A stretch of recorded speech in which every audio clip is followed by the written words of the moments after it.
Good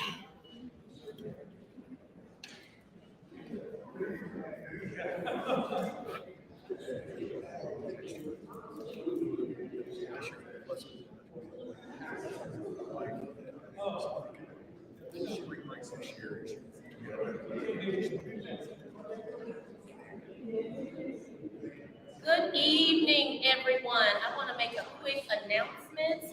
The location of the restrooms. They are, I am standing, so they are over to my right, down the hall. Okay, there's located the men's restroom and the ladies' restroom is located over to my right and down the hall. All right. If you go to your left, that means you're going out the building, so you're going to want to go right and down the hall. All right, and if you should need anything, you see me buzzing around, don't be afraid to ask. I am Teresina Midlock, and we will be getting started in about 3 minutes. Okay? Thank you all for joining us.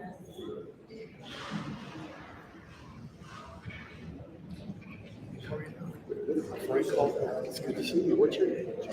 Charles, good to see you. Welcome. I'm Frank Colbert.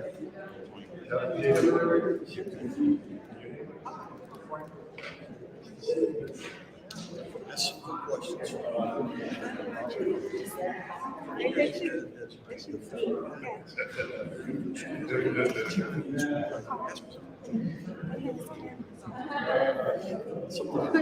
trying to make you get you to it. I got you.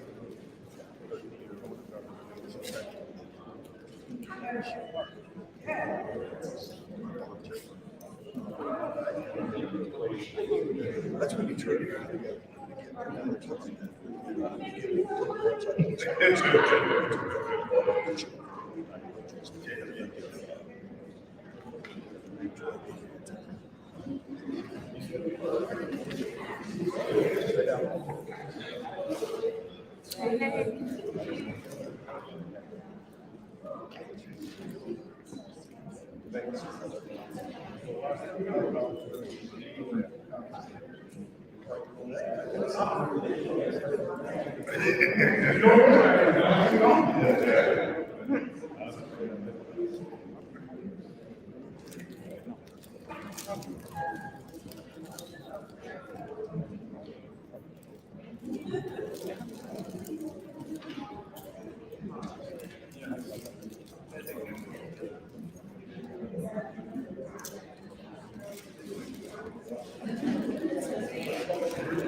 Hi, I'm Frank Colbert. Hi, Colbert. Yeah, what's your name? I'm Denise. Denise, it's very nice to see you.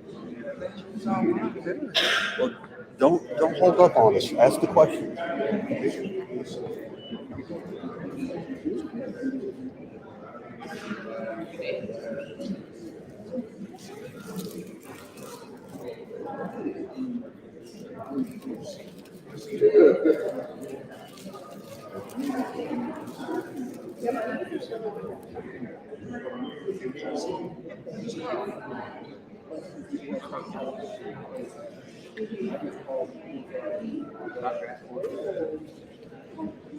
Pretty good.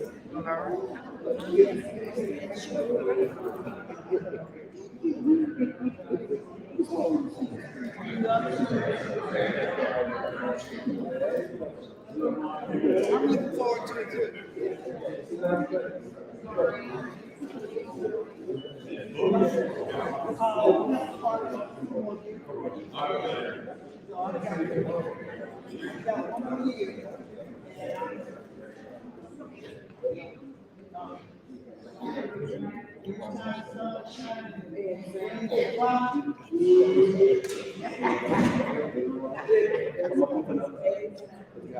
Good evening, everyone.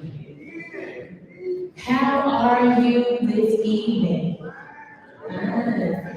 You see a lot of important people in this room, and I'm so excited to see you guys. Why are you important?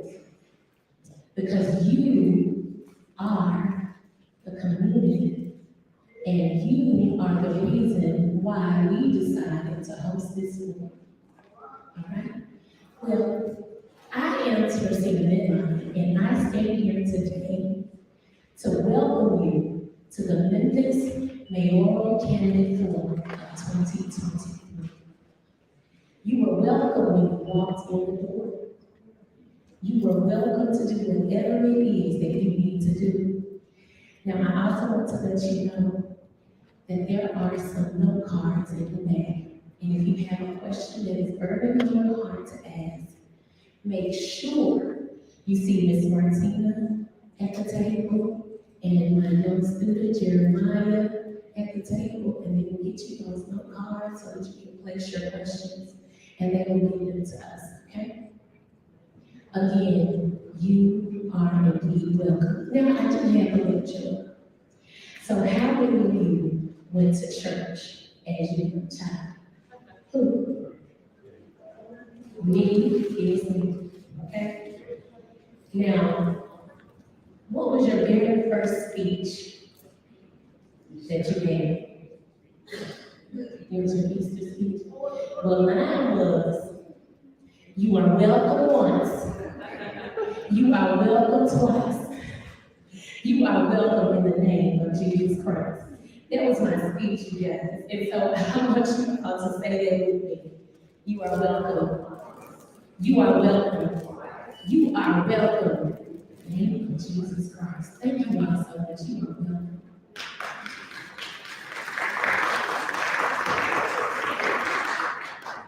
Thank you so much for that warm welcome, Teresina. As I stated a little earlier, my name is Shawana Richardson. I am the co-host for this event. I am so excited to see all of you. Thank you so much for taking the time to come out this evening. We are going to go ahead and jump in, but first I'll introduce myself a little more, and I will allow the candidates for a minute to introduce themselves, and then we will get into the question and answer portion.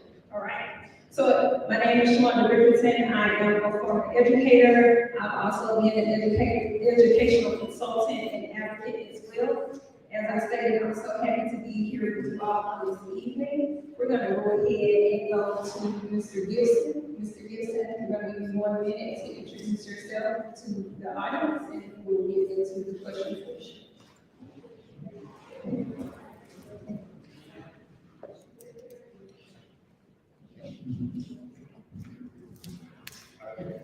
Can y'all hear me? Yes, it's on. Yeah, it is. Good evening, everybody. Welcome. Thank you for being here. My name is J.W. Gibson II. I am not far from my original home. I'm in Dixon Homes housing projects not far from here.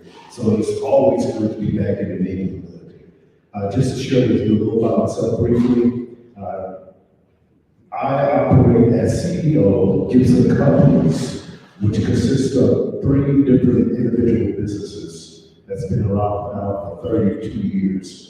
The oldest one is a wholesale distributorship, a medical laboratory office and janitorial supplies.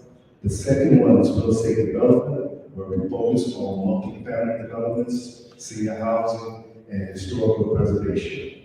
The third one is commercial printing. We literally print the lottery tickets for the state of Tennessee. I've been doing that since 2004 when the state allowed the lottery to come to the state of Tennessee. Proud father of two 13-year-old twin daughters, married for 18 years, currently living in the Raleigh area of Memphis. It's a pleasure to be here. Thank you. Thank you so much for that, Mr. Dixon. All right, Councilman Colvin. Good evening. Let's act as if our Tigers are playing ball. Good evening. Good evening. I'm Frank Colvett, Memphis City Councilman, lifelong Memphis, except for 4 years I went to college. And get your phones out. My personal cell phone number, and I give it out everywhere I go. My personal cell phone number is 292-0535. I made Memphis my home when I came home from college because I joined my family's fourth generation. I was the fourth generation, one of the largest landscape contractors in the Southeast. In 2019, I got an offer I couldn't walk away from, so I sold it and became a realtor. So my experience in meeting budgets, my experience in employment, my experience in equipment, my sleepless nights making payroll, all that was part of my construction, my real estate business. I've been here Memphis City Council for 8 years. I was the chairman in 2021 of the Memphis City Council. I'm married to Leslie for 21 years. If y'all talk to her, I did not hesitate. I've been married for 21 years. I have a son, Armin, 20, who's a sophomore at Missouri, and a daughter, Ella, who's 16 and a sophomore at Hutchinson. Memphis is our home. We have many challenges. I look forward to talking about that tonight and coming up with our solutions as to how to solve them. But understand, we are here to solve them together. We may not agree on exactly how to get there. But one thing I've learned with government is that the best ideas don't necessarily come from government. They come from the ideas Ms. Dowdy comes up with and just turns around and says, hey, Frank, what about this? So let's look at this as an opportunity to share your thoughts and share your direction. Again, my personal cell number is 292-0535. It's an honor to be with you. Thank you so much for that, Councilman Colvett. Now we have Board Member Michelle McKissick. Thank you. Good evening, everyone. I'm Michelle Robinson McKissick, and I'm a lifelong Memphian. And I just have to say thank you to my husband of 29 years and my dog for being here tonight. I also have 3 sons, John, Peter, James, and John. And so John is a graduate of White Station High School, and he went on to Yale University. My second son is now studying abroad in Japan. My youngest son is now serving in his first year at the United States Navy Academy. So they are all proud graduates of this school district, our public school system, and that's what I am. I'm servant leadership. I ran for school board in 2018 after years of fighting for children within our public school system, and I wanted to make more for our children. I want to bring that to the city of Memphis as the next mayor of Memphis. I want to be bigger for our city. I want to begin with starting with our young people, because all the challenges that we face, if we focus on our young people, will make so much difference in making our community that much better. Some of you may recall me as Michelle Robinson. That was my TV name when I worked for many years as a news anchor here in Memphis. That's what my career was in the last 20-so-odd years, working in television news here in Memphis, as well as in Chicago and a few other places. But I'm here in Memphis. Has been my home my entire life. Save the 2 years I went away to college and got my start off in the middle of nowhere, downstate Illinois, and worked me back home to work here in television news. So it is my distinct honor to stand here before you today and stand here before you in the color white. It's very intentional because this is Women's History Month. And I just applaud all the women who helped get me here to this day, and all the men who supported all the women who helped get me here to this point today. So again, thank you so much for coming out tonight. I really appreciate you and look forward to having this discussion this evening. Thank you so much, Board Member McKissick. Now we have Judge Joe Brown. Good evening. Good evening. I'm not a native of Memphis. I grew up in Los Angeles, but I moved here on my own more than a half century ago. Went to UCLA, got an undergrad degree there, and got my doctorate of law there as well. I've been an intern at the DC think tank while I was there, working my way paid my way through school, teaching, junior high and high school. I was a playground director out there since I've been here. I've been the scoutmaster, Cub Scoutmaster. That was about 15 years. I was with legal services downtown. We handled poverty law with the Equal Employment Opportunity Commission. I was the first black prosecutor for the city of Memphis. I ran the public defender's office, then I went into private practice where I specialized in criminal defense. Some of you may remember Ron Ward, who was the youngest person in the world off death row. I got acquitted over here in Arkansas. People knew me for the reverse theft that I was doing, which was part of the scheme to reduce criminality, where the statewide recidivism rate of 80% was reduced to just 18 in my courtroom over a 10-year period. My official title is judge after, thankfully, you elected me to my second 8-year term in that office. And then for 15 years, I had the Judge Joe Brown TV show where I ran up ratings, so I got to be number 1 or 2 in the country. And you saw how I operated there when it came to fairness, impartiality, knowledge, discretion, and mature judgment, which is what this city needs. Thank you very much for the time and attention this evening, and we'll see where this goes. But JJB in 2023 is round down.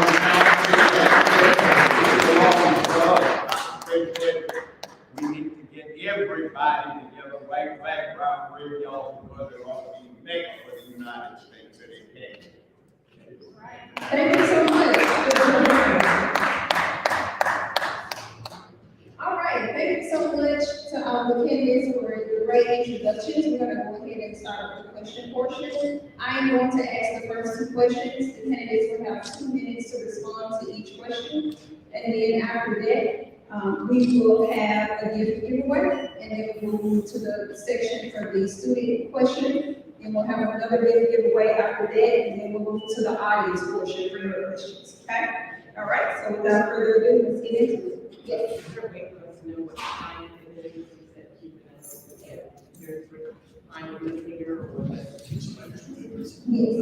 Yes. Yeah, so you're gonna look at it, Teresina, she'll just kind of wave her hands, so she'll step around, so you get it.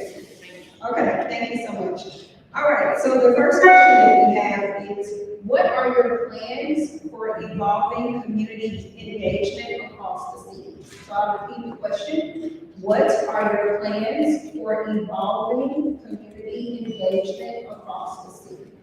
Okay, so we're gonna go ahead and start with Mr. Dixon first.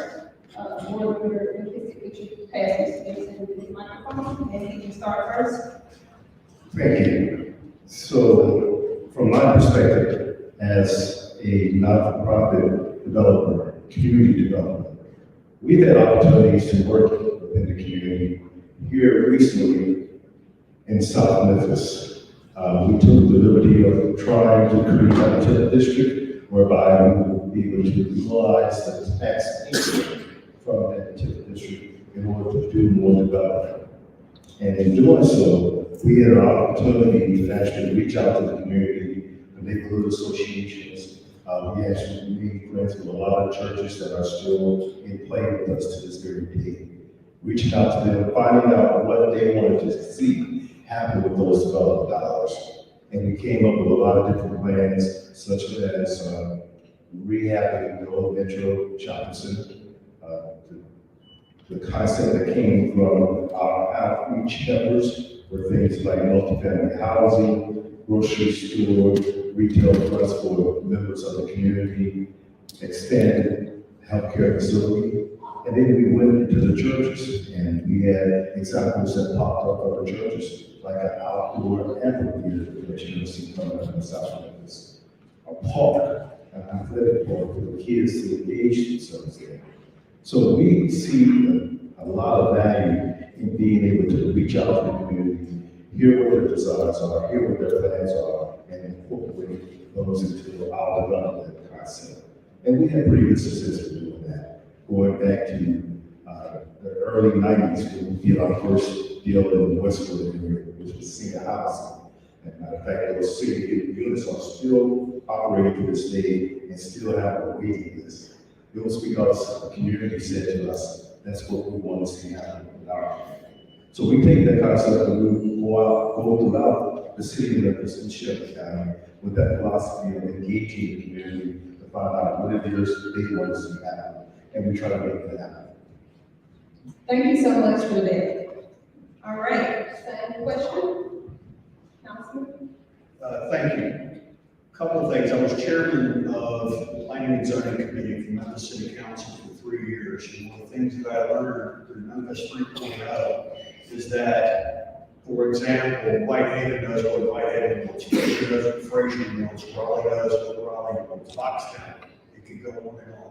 One thing we found with 3.0, and over 15,000 people that participated, is that the city does not need to develop on the Poplar corridor, that there are actually city programs that if we can develop an area, put the apartments, put the development in, the city will kick in your neighborhood.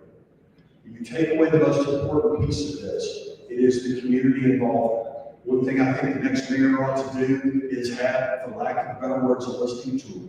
The HOAs will get involved, whatever I can do as far as being your mayor to increase public participation, especially in HOAs, then that is the future of your specific neighborhood.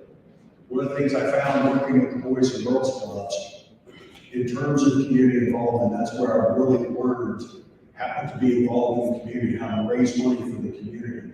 But what we needed at one club was not necessarily the same thing as what we needed in the other club. And the clubs that we find are the most successful when the parents get involved, when the families get involved, when they can. However, the mayor can do that as far as the listening tour goes, as far as the HOA meetings go. I say the mayor needs to do that, makes that part of his or her schedule literally every week, every month, every year. So going forward, in terms of what you may need for your communities, whatever we can do to set up your HOA, whatever we can do to accelerate your HOA, I'm almost out of time. Whatever we can do to keep that going, that's what I intend to do. Thank you. Homeowners Association. So, for example, your neighborhood gets together and all band together and get with the city to designate it. Let's just say the ABC HOA. Then all of a sudden you're on our email list. All of a sudden you have a concern, you get with us on that. So that the city can help you set one up. If you have one in place, we can help accelerate that. The fact of the matter is that information is old, so we need to work on it. Thank you. Thank you so much for that. And then I just want to just point out, if you could just point the mic directly, we just want to ensure that everybody is able to hear you. And you're welcome to step to the podium if you'd like to as well. So, same question for you. Community outreach is so important. I serve on the Memphis County School Board, and there's a whole lot of community outreach that goes on, and we hear from people via email. But I think it's important to go out and have regular meetings in each section of the community. And that's something that I think even as a school board we could do better at, because it's one of the concerns we heard about when you're dealing with a city as large and as spread out as Memphis is that it's hard to reach people in every corner, but we can do better at meeting people in their own neighborhoods. Something else I'd like to see that we do is have ride-alongs. As I was driving around Memphis not too long ago, I grew up in Cherokee, that's a little neighborhood community next door to Orange Mountain, and I was really surprised by some of the blight that I saw. I mean, it was just not just mattress on the corner, it was devastating in some pockets of it. And that's something that I think our city leadership, we have the mayor, but then there's all these district leadership administrators who need to go out into the communities on a regular basis. I was attending the Cherokee Neighborhood Association meeting, and they're already there. The neighborhood associations are all over there. HOAs typically refer to more private sorts of neighborhood associations, but they're out there. And those people in the neighborhoods, they know what's happening in their neighborhoods. So we need to have our city leadership, our district level administration, go out and have regular interactions with those in the community. Plus, we can also engage social media and have regular Facebook Live chats with members of the community and make that accessible as mayor. That's what I would do. I love talking to people. It's something that I did my whole life of my living, and I want to continue to do that, is to reach out and connect with people in whatever way that I can. Thank you. Thank you so much for that, Board Member McKissick. All right, Judge Brown. All right, I used to patrol right over there when I was on the bench to see what was going on with the people I put on probation. The mayor needs to go out and patrol. He does not need to be sitting in an office most of the time. We're gonna have very direct communications with the mayor's office when I get in there. What's going to happen is if you've got a complaint, somebody needs to know about it. If you've got a problem with zoning compliance, we need to know about it. We're gonna have a calculus, so every dime that the city spends is gonna have to be productive for the citizens around here. Everybody, not just a few. We're gonna go in with some issues on Wall Street so we can get income to start financing businesses. Yeah. Small businessmen, the middle class, everyone needs to be brought on in. Not just the people that live in Skyline down here that are trying to cut this downtown area off and turn it into a gentrified center. We can't have that. Now, we need secret shops. In other words, okay, what happens when you saw the police? Did you get treated right? All right. How about this complaint you made about somebody not complying with the zoning regulations? What happened when somebody came out there? What did Memphis Light, Gas, and Water tell you when you complained about what happened to my power? What happened to my water? What happened to the resources? We need some input from that, and we have to be able to get somebody that hits the ground knowing what to do rather than having to commission a study. You sit at a desk with no clue, you come up with a program staffed by bureaucrats who have no clue, that gets nothing done. Where is the money going? Somebody puts something up, the city council passes something, who gets it? What's the real deal? We need the mayor's office to translate the reality of what's happening in this city to the people who live here. Yeah. So that they can make their decisions. They need to be consulted on what needs to be done, not excluded, not told we will have a press conference, but to have access to the representation that they elect to deal with. That's the kind of thing we need. We need block capitals. We need communications. We need interface between the people and the police department.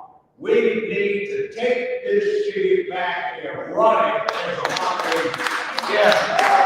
Thank you so much for that, Judge Brown. All right, so thank you. Our next question, I'm going to start with Board Member Michelle McKissick this time.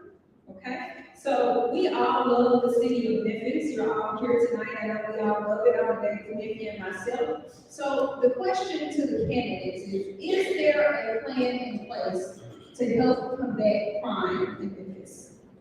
Board Member McKissick, we'll start with you.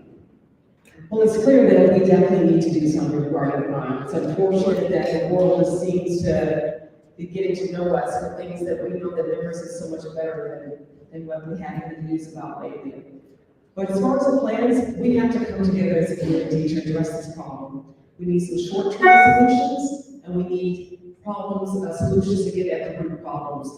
Education, investing in our youth, and also building community trust. The police department, there have been so many challenges. One of the problems is that I think in terms of the training with our police officers, in terms of having everybody feel safe driving through the community. Right now, there's only about 4 hours of de-escalation training that's happening within the Memphis police, whereas there's 80 hours of arms, gun training. So that's an imbalance right there that helped contribute to what we experience from retiring victims. But as far as making our community safer, de-escalating crime or reducing crime here in our community, we have to look at so many community groups that are already doing the job. And I serve on a board called More for Memphis. And it's looking at tackling how can we deal with some of the challenges in our community in a holistic approach and not just operating in silos where one group is doing something here, one group is doing something there. We need to be working together across the board and overlapping our resources to attack crime. So I see my countdown going down there. There's much more I'd love to say. Thank you. Thank you so much for that. All right, Councilman Colvin, please, same question.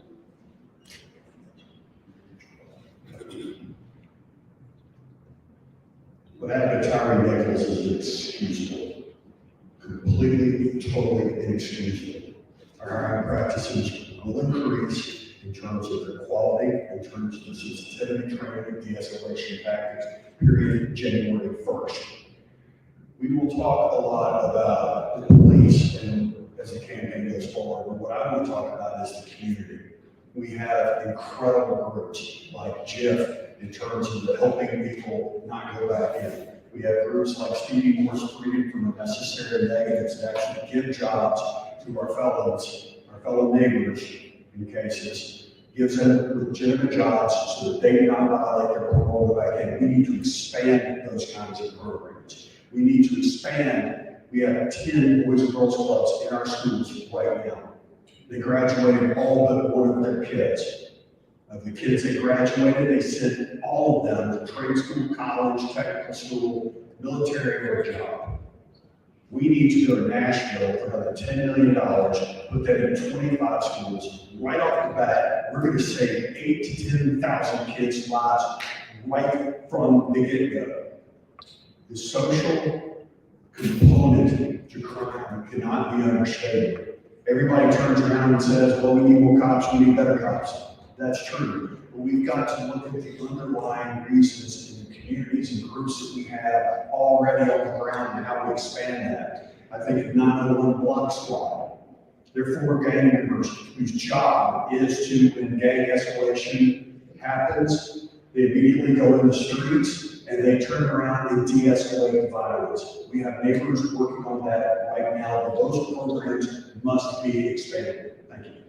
Thank you so much for that, Councilman Colbert. Mr. Gibson? So I see all the other colleagues stand up, so I think we'll bail out and stand up. This subject of crime is a very serious issue. It is not a police issue. However, it is a community issue that the community is going to have to get engaged in order to resolve. My key word is collaboration. You've heard of a lot of agencies that are doing work in Memphis around youth crime, adult crime, burglaries, breaking, carjacking. You got an organization that's focused on each and every one of those particular issues. What you don't have is people coming to the table to work together, to talk about how we collaboratively address some of these major issues. And it has to be done from a holistic perspective. We have to understand the history in which the youth have the mindset of the police officers as they go out and put their lives on the line each and every day. We have to understand why individuals don't feel safe. We have to understand why it is that one will want to take somebody else's property versus working for whatever that property is they want on their own. We have to deal with citizens. It's such a broad subject matter that it requires each one of our support. And without that collaboration, we're going to be talking in circles, we're going to be chasing our tails, we're not going to get much done. This problem continues to escalate instead of decreasing. You hear Mayor candidates each 4 years talk about reducing crime. The way to get there is through collaboration. It starts tonight. Thank you. Thank you so much for that. Judge Brown? I've been dealing with this problem for 45 to 50 years, and I have some ideas and some concrete plans. I don't need to do any studies. I know what works. I put it to work. As I said, the state did a study over a 10-year period. What came out of my courtroom reduced the statewide recidivism rate for felons from 80% down to 18. I always wanted to be the mayor then so I could put those programs in place on a bigger level. We can do this. We need to take back the hood through adulthood. We need adults, responsible people, retired first responders, good citizens, veterans. We need training, and we need to allow them in a situation so they can go back out where they live and start saying, boy, you need to get home. Don't you know his mother? Yes, she lives 2 streets over. Get home. And we need backup with that. We need police reform, but we need police restructuring. We got a model staring us right in the face, the U.S. Department of Defense. There's no civilian oversight. There's civilian command and authority.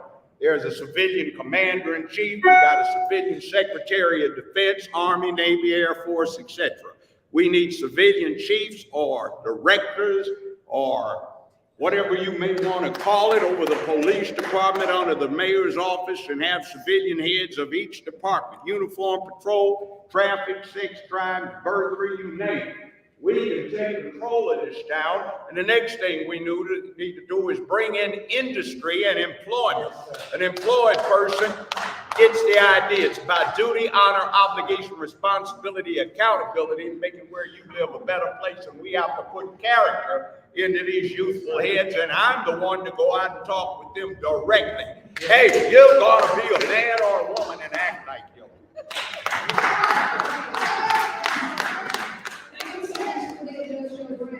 Board Member McKissick, I believe you have 30 seconds left for the question. Did you have anything else you would like to say?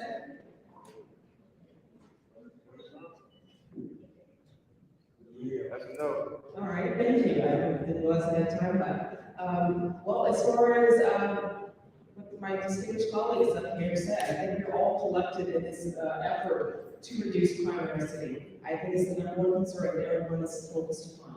And investing in our young people, again, it keeps going back to that for me. Reducing the juvenile crime, it's a shame that here we have spring break week, and the zoo is not open for free during this week because of a growth of whatever happened a few years ago. Well, that's not the solution to reduce access for them for something like that. You can tap into what the National Park does when it has a local crowd. They have people sign up to control the crowds. We need to be exposing our young people to more, not cutting off and exposing them to less. Thank you. Thank you so much for that, Board Member McKissick. All right, now we're going to take just a short break. We're going to do our giveaway. I'm going to turn it over to Teresina Medlock for our giveaway. Thank you, so very much. There was a couple of gentlemen that walked in the room early today. And I believe one of them's last name was, is it Rush? Rush? Where are we? Rush. A couple of gentlemen.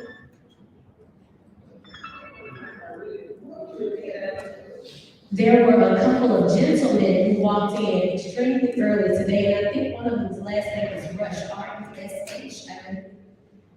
Are they still here? Okay, if not, Miss Belinda Fitch. Miss Belinda Fitch. So the coming out today, she will be a her. It states, best person ever. And it has its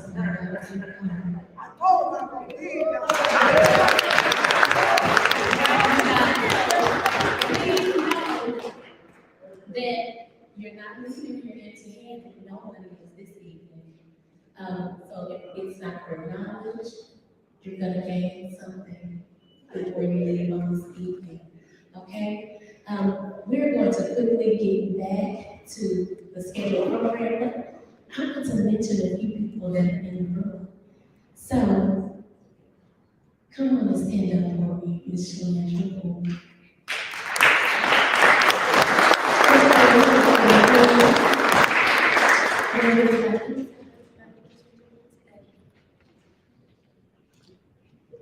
Thank you, Ms. Matlock. Ms. Matlock is one of my good, long friends. We came from North Memphis, the same community. And when she told me about she wanted to host this platform, I definitely gave her okay, because we, the citizens, need to know who we're putting in those offices. We need better representation. And I just wanted to be here and be a part of something that will be impactful as years to come. So get out there, vote, listen. Don't vote just for their last name because they're popular. You vote for who's gonna do the work and who's gonna stay the course. Thank you, and I am Shalandra Ford, I'm your current, city treasurer, deputy treasurer. I was your previous, registrar of deeds for 4 years, but currently I am your, city deputy treasurer for city of Memphis. Thank you for having me, and good luck to all the candidates. Thank you all so much. We also have people that I love so dear and dear to my heart. We have our lovely, lovely author, Ms. Casey Singh.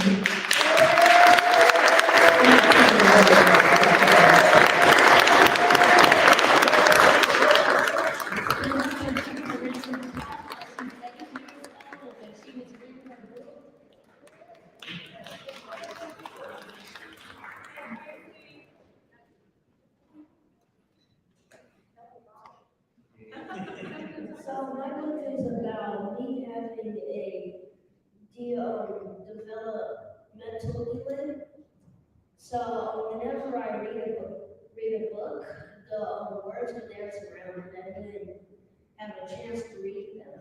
They'll say the wrong words when I read them from the book.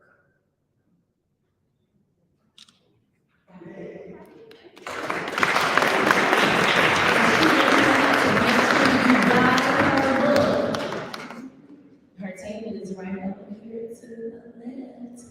We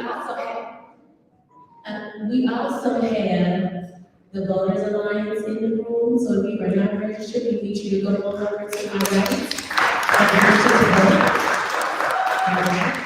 We are in this lovely facility that is hosted by Bridges, and we have some of our Bridges students that are here today, and we can ask questions.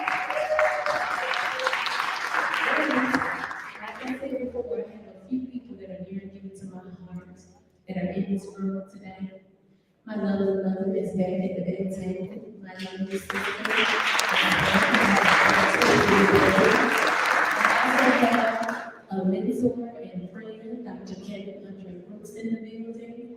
We have some friends and colleagues in the back. Henry, raise your hand. Tashonda, raise your hand. We love you all and we thank you all for being here today. We're gonna get right back to the program. All right, thank you so much for that, Teresina. All right, now it's time for our question portion from our students. So Ms. Casey Smith is going to ask the first question to the candidates, and then you will have 2 minutes for this round as well. And so she'll ask the question first, and then we'll start with Councilman Colbeck. Okay? All right, Casey, it's your time.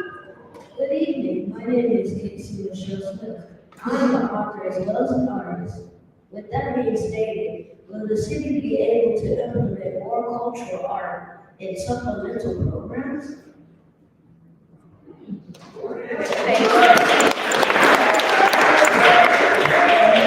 Casey, that's an awesome question. Can you repeat it one more time for them and face them so they can hear you? Face the candidates. Can you repeat it one more time? Good evening. My name is Casey Michelle Smith. I'm an author as well as an artist. With that being stated, will the city be able to implement more cultural art in supplemental programs? Thank you. Casey, great question, thank you. I appreciate it. Okay, cultural and arts, 1% of our budget has to go towards the arts every year. We do our best to hit that target. But one thing I find with that really doesn't solve our community. What I want to do further is like new ballet ensemble. We've got several different groups out there that are offering free or discounted programs, but we don't have that in enough areas. So Casey, in answer to your question, we should expand it. We have many opportunities, but I think JW hit the nail on the head. We haven't brought it all under one group. So I think as your mayor, what I'm going to do is I'm going to call it the Casey rule, and I'm going to bring all the arts together from all over the city, and basically we're going to put out one group, one message, so that everybody in the city can participate. And now, wherever you're here, you want to put the paper, wherever you are. It's going to be the Casey rule, my friend. Thank you so very much. Thank you, Councilman Colbeck. All right, board member Kissick, please, same question. Well, Casey, first of all, I know that we have a connection because because your middle name is Michelle, and I'm Michelle, so I'm already feeling that vibe that we have. As far as the arts go, absolutely, yes, we do need more arts. When I was a parent volunteer in downtown Alabama where my children went to school, at that time, when school was opened back in 2003, it was not a Title I school to receive the federal dollars. And so one of the things they had to let go was the art program. And I'm not an artist like you, but I do appreciate the arts, and I love the idea that you can express yourself creatively, especially in school, where you have so much pressure with tests and grades and all of that. You need a way to be able to have that outlet. So I helped create a program at the school called Heart for Art, and working with other parents in the community of our school, that we raised tens of thousands of dollars to bring in rotating artists every 6 weeks to expose children to a different type of arts. So I believe in arts and the importance of it. And for the city of Memphis, there are lots of ways that the city can tap into it. I'm really happy to hear that one of the oldest arts group has taken over a building that had become old and blighted in Orange Mound, right there at the bar in Hamilton,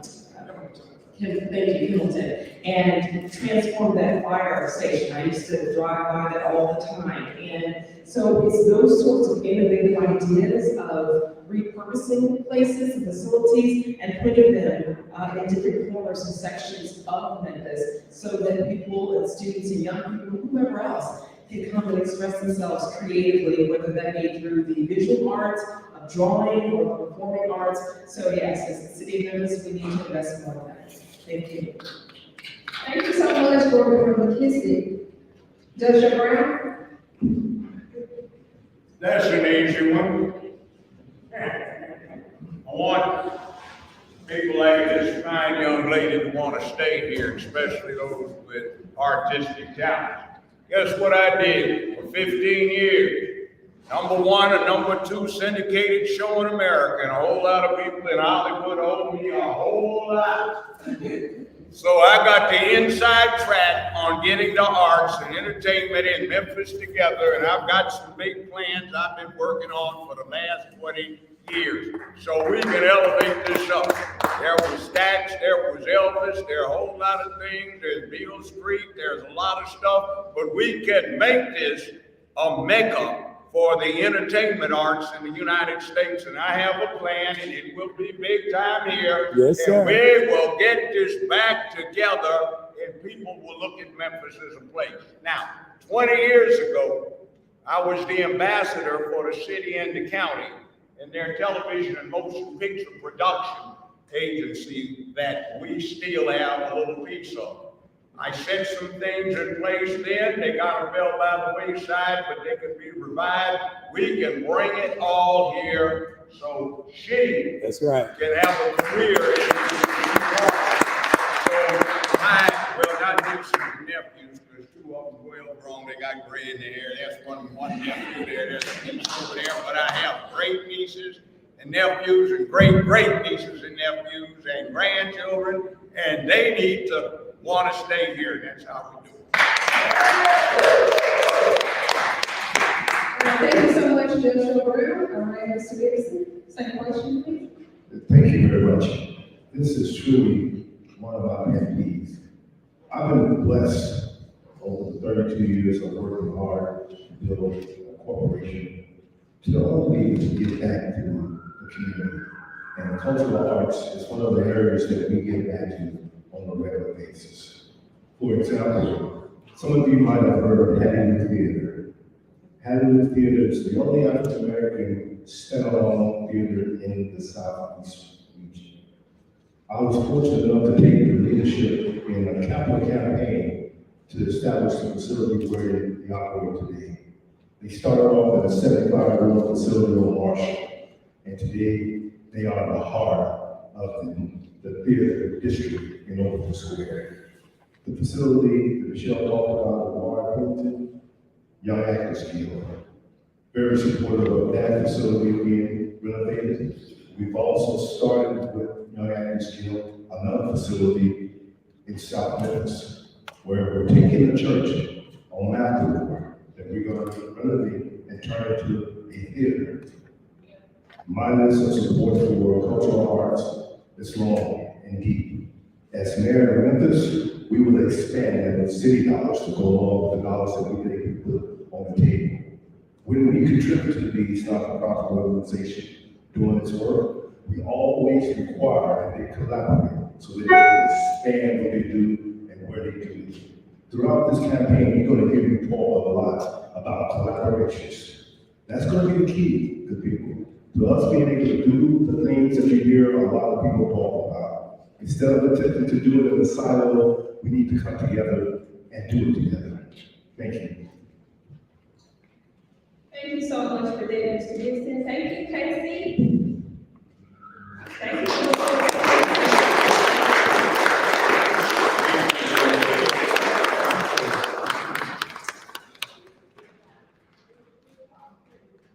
All right, our next question will also come from a student, Jules Attends Hutchinson. So she has a question for you. You will have 2 minutes to respond to the question, and Judge O'Brien will be able to give. Hi, my question is, how do you plan to bridge the age divide between your constituents? I can't hear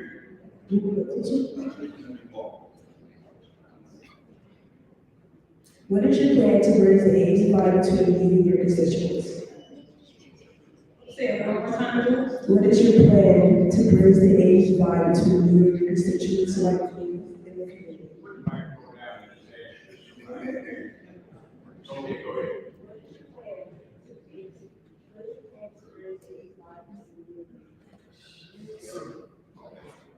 All right.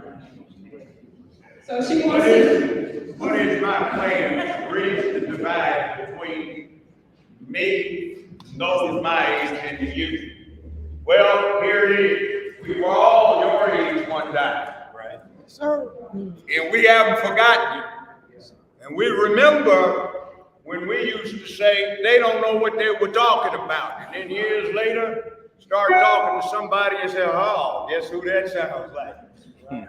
So we know, and our job is to communicate what we know to you, so you don't have a hard time picking up what we already knew. So you can stand on our shoulders rather than having to climb up to where we are. Yeah. We, amongst other things, need to start doing something for students. It's not just athletics that demands attention. It's academics. We need some things that the children who are going to put their minds to the task of making this a better place can deal with. We need to make it all right to be a person of good character who can say, I'm about making this a better and safer place, and it's my obligation and privilege to be able to do it, and I don't have to be a thug, I can be somebody. Yeah. So let's make them somebody. That's what I would do.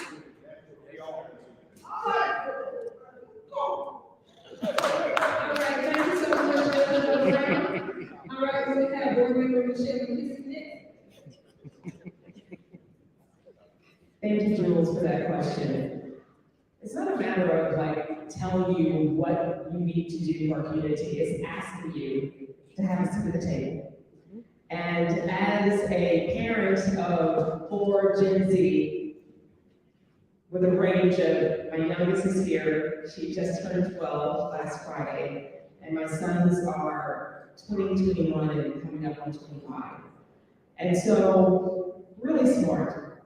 And as I go out into the schools, I have the good fortune of interacting with so many students through Memphis County schools.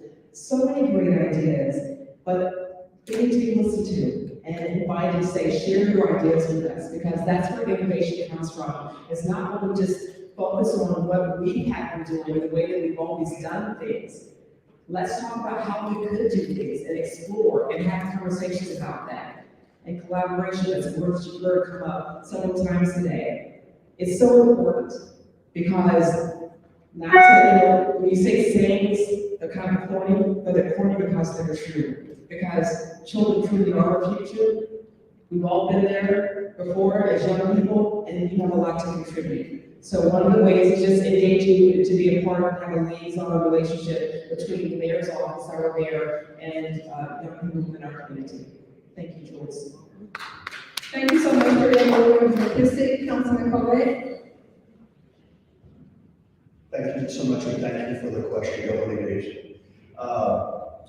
One thing I found is that I'm kind of becoming that gray hair guy that remembers back in the day, in my day. Kids are so much more technologically connected than we ever dreamed of being. As I found, the two big things is I ask questions. My 16-year-old, very opinionated daughter, I found that with the Youth City Council, it was less about what I thought about things than what they thought about things. Their input and what we're seeing on social media has to be blunted by what I like to call living by example. That's the second piece of it. My administration, and me specifically, you will never see controversy. You will never see me on the wrong side of the law or saying inappropriate things. That's not going to happen. You must lead your children and your community by example. And if you're leading by example, then you ask them what they think about something, then you start to get answers. But I go back to what I think is most important are these social organizations like the Boys and Girls Clubs that have such a strong, proven track record of excellence. How much time do I have? 40 seconds. 40 seconds, perfect. You go to these groups, because one thing I found in the government, it's not just that you throw money at it, and strong advice in there, let the government be in charge of it. What you do is you find the right organizations that understand their job as children. You understand these organizations, you fund them, and you empower them to do the right things, and then they go do what they do best. Provide positive role models, mentoring, student and homework help. It's about sports, it's about academics, but it's also about life skills. And that's what I found, and that's what we need to empower our organizations to do. Thank you. Thank you so much for that, Councilman Convict. Mr. Gibson? Thank you. So I have to tell you, that is a question that throws people a loop every day. I got two 13-year-old daughters, twin daughters, and I'm trying to figure out how to bridge that gap every day. It's not easy. And I submit to you that it's going to be incumbent upon the youth as well as the adults to make this a reality.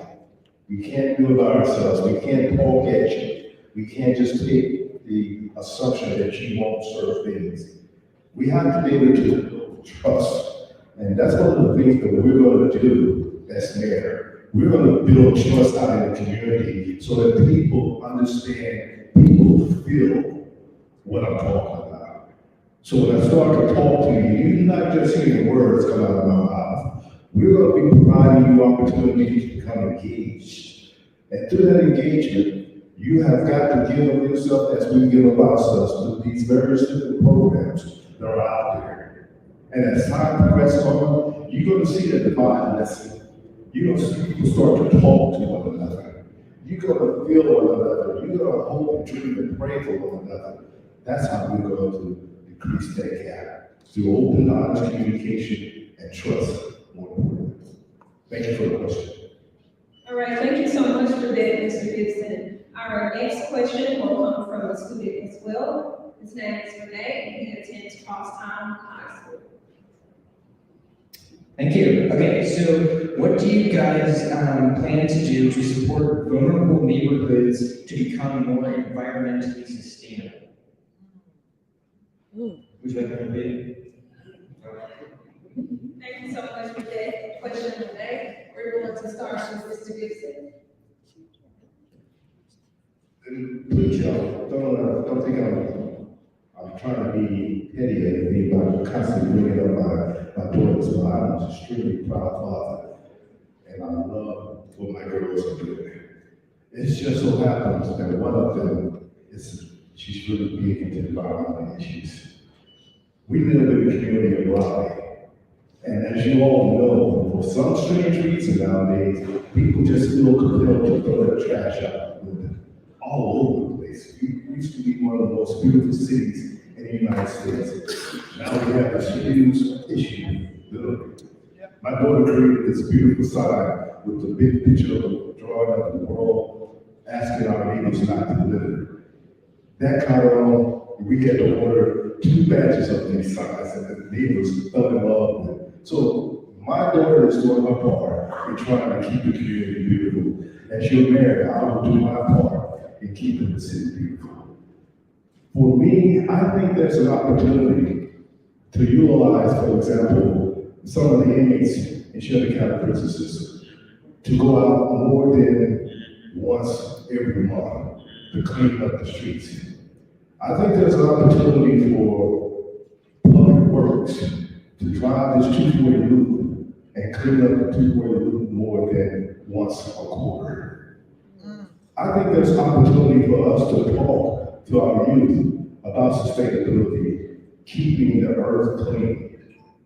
You got a lot of conversation with Memphis Gas and Water around solar energy. We're going to be pushing that conversation to a different level. We're going to do this as a city administration, our part in sustainability. I promise you that. Thank you. Thank you so much for that, Mr. Gibson. All right, Board Member McKissick. Thank you. Thank you so much for making that question. As far as sustainability and being environmentally sustainable, there's actually a great pilot program that's taking place right now in Klondike, Smoky City. I was at their neighborhood community meeting, and they are working toward building a community garden and one that truly lasts. So we need to invest in these types of neighborhood associations and groups that are already doing the work. They just need the seed money, they need the financing, they need those tax breaks that maybe some of our larger corporations get. They need that type of money. They don't need as much either to make a difference in their communities. So seeing those types of programs that are already taking place and helping to take that model and place it in other areas of our city, whether it's in South Memphis, up in quality furniture areas, all over where we can invest in our neighborhood associations and in our neighborhood groups. There's so many neighborhood community groups that are working toward helping to make our environment more sustainable. We also focus on, I think, flight. That's just, it goes back to something, it may not be a word as fancy as environmentally sustainable, but that's what it comes down to. We've got to work toward cleaning up our neighborhoods and for these landlords where they are allowing junk to pile up in front of rental homes and buildings. We've got to start finding them up to the point where perhaps their buildings will take away from them. Because if you don't pay your taxes on your home, you get fined, and eventually your home gets taken because of unpaid taxes. The same sort of thing needs to happen in terms of approaching flight and finding those landlords who are not taking care of the properties around.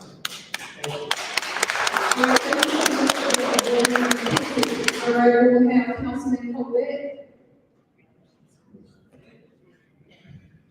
Thank you so much. As it turns out, I was on the team that built the crosstown concourse, and one of the things about rain runoff of the parking lot, it actually goes through the landscaping, and the way that we built the soil is the water that comes out of there off the asphalt is actually almost as clean as the water in your drinking fountain. That was done environmentally sustainable and all with just simple landscaping. So when it comes to background on this, I have extreme knowledge of it. One of the things I did, taking that next step further, in Memphis 3.0 or Unified Development Code, we require not just plain landscaping, we require heavy landscaping. You actually get points on your construction if you add green elements to it. For example, if you don't do grass and do something like root grass and shrubs, okay, you're not running lawnmowers, that is environmentally sensitive. Those are the things that we push through Unified Development Code and Memphis 3.0. One of the biggest problems we have, ladies and gentlemen, your mayor is the city's cheerleader. The mayor is the city's salesman. It's extremely hard to sell Memphis, Tennessee, to keep people here, to bring people to Memphis if we have a lot of trash and blight. Two of the things that we're pushing forward with right now is a rental registry. Did you know right now we don't even know how many rental properties there are, and some of the bigger property owners have blocked our efforts to try to get this registry going.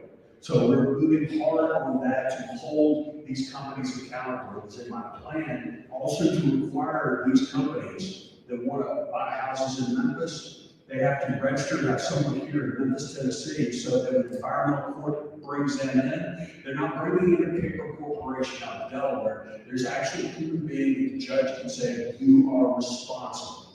So when it comes to blight, when I say high chairs, remember, we're paying living wage to all of our ex-cons who are out on parole. Pay them living wage to pick up blight and street members free from the necessary maintenance. Thank you very much. Thank you so much for that, Councilman Corbett. All right, Judge Brown. All right, now, I've already got a team together of engineers from around this country and elsewhere in the world. What we want to do to bring this place up is bring in modular hydroelectric generators. You don't need any concrete emplacements. We can bring it in. We can produce a surplus for energy, so we won't have to pay anything much to Memphis Light Gas and Water to get power. That can bring industry in here, which ramps up the tax base.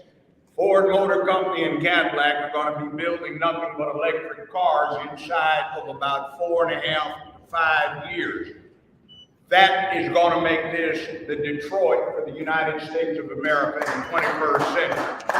We have potholes that need to be filled, and we've got the money to pay for them, but they're going into a select few people's pockets who are buying up the properties in the land bank for dirt cheap, and then turning around and renting them back to the city for exorbitant fees. We need to take this energy and also put on solar electric farms and arrays on top of every government building and school. And we need to make that mandatory for any renovations or new construction on commercial buildings. We need to put all of it in the net. We can sell it from New Orleans to Louisville, to Chicago, to St. Louis, to Little Rock, to Jackson, and we can make money out of this proposition. Somebody needs to not just be a cheerleader, but needs to get in here and be the boss who runs this place like it's supposed to, so it works right.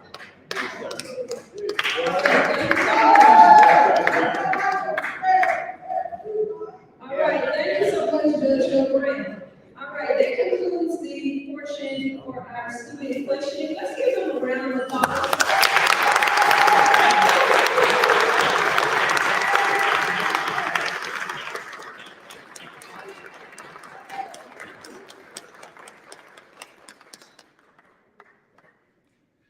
So they did an absolutely phenomenal job, and I really appreciate you all formulating such thought-provoking questions.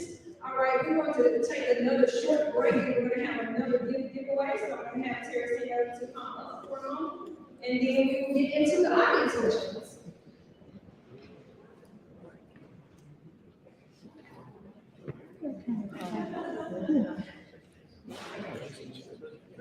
Don't mess up this book.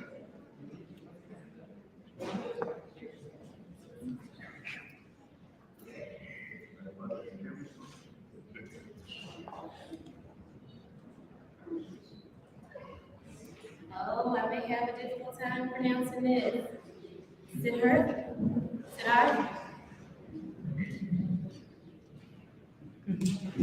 Sidharth? Are you here? Yeah.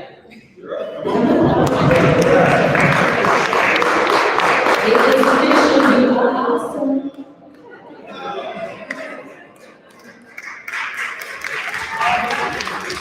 So you guys, I did that very, very quickly, right?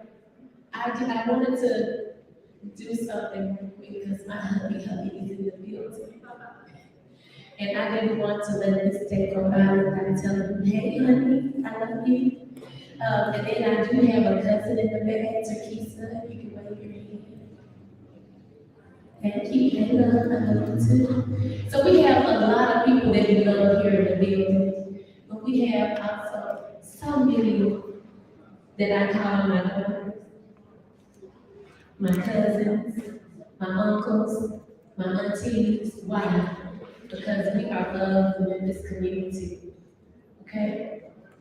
And so anytime there's something happening in this city, we all need to be a part of it. Now, I do have an ask.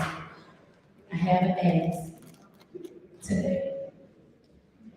Let this not be the first time that you are coming out and hearing what the candidates have to say. I would like to see more events like this one happening all the way up until election day.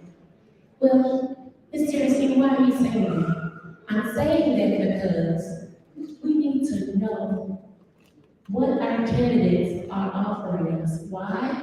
Because we need to be able to make informed decisions. We cannot make informed decisions without research, without hearing what people have to say, and then getting out there and voting. Now, we have a lot of people in our community who think that their vote does not count. I stand here to say that there is hope in the vote. But with that hope, we have those of us that understand what that means, we have to go out and educate others so that they can understand exactly what that means, okay? So we have work to do. We are sitting here, we are gaining knowledge, but we have to pass this knowledge on. It does not stop here, all right?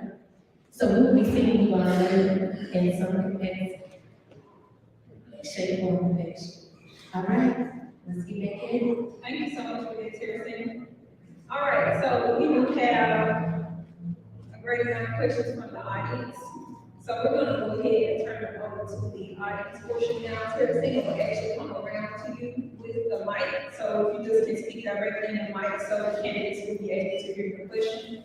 And then we're gonna give each candidate a minute, 30 seconds to respond to the question. We will also make sure we type these questions up and we email them to the candidates if we're not able to get to your question on tonight. I would actually like for you, as an audience member, to ask your own question. So we're just gonna go ahead and jump into it. I see someone with their hand raised. We're just gonna start off with the question. Okay, Terracine, would you please state your name for us as well? Thank you so much. Yes, my name is Eric Wallace, and my question to the candidates: why have we named a chief of police in the city of Memphis rather than a director like we used to have in the city of Memphis? All right, thank you so much for that question. Would you like for him to repeat the question, or are you fine to respond? Okay, Judge O'Brien. Okay, this is the first chief we've had in 41 years. I talked to former Mayor Wyatt Chandler after he became a judge, and I was the judge. He said the reason he had declined to appoint another chief is that takes the police department out of the control of the people. The civil service chief cannot be removed except for cause. A director of police sits at the will of the mayor and is politically responsible. So what you have now is somebody in the top law enforcement office that is not answerable to the police. The only way you can do anything to that individual is for them to engage in culpable misconduct. Because like happened to her in Atlanta when she got removed, after she got demoted, civil service put her back in the position. That's what our problem is a lack of submitting control of the police department. And what the current administration under Strickland has done is put in someone that is beyond reach. Now, they have a 3-year contract, but that has nothing to do with their retention. That just has to do with the money they're paid. And somehow or another, the city council authorized the chief of police to get paid more than the mayor. Wow. Thank you so much for that, Judge O'Brien. We have one volunteer to go next. Jured, if I understand correctly, and I'll need to double check this with you, but they were called directors in our charter, which includes chief because basically it was a title. But the simplistic answer is, in terms of we as a city council control their budget, meaning we can cut it, we can add to it, they have to come to us. So in terms of the fiscal restraint, we can do that. But part 2, through ordinances, as you see in the council, we've begun eliminating what the police can and cannot do in terms of traffic stops. Last but not least, in terms of, I'm trying to think through the last point here. What do you think of all? So I apologize, but if I remember it, I'll share it with you. But in in terms of CJ's ability to turn around and just do what she wants to do, she can. There's all kinds of answering to the council. If you come to council next Tuesday about 8 o'clock, that's when public safety is, and that's when she typically has to answer to everything. Thank you so much for that. All right, Mr. Gibson. So my quick question, my quick answer is, it doesn't really matter at the end of the day, in my humble opinion, what title she goes by. The council members do have the authority to oversee her activities. She won't just run wild. Being her recognized as the chief or director, I think there are some issues around morale that has to be addressed in the police department. That's a key concern for me. Again, it doesn't matter what title she goes by, it's how she interacts with those soldiers who are out on the street every day, every night, fighting this war. There has to be some type of improved interaction between the higher up and those who are out on the beat, trying to protect us on a daily basis. That's what my concern is. Thank you so much for that. Right before Board Member McKissick answered, because I just don't want you to have a hand up, I had it in my mind, so it's fine. So we'll make sure we get to you on one moment as soon as Board Member McKissick responds. Thank you. My response.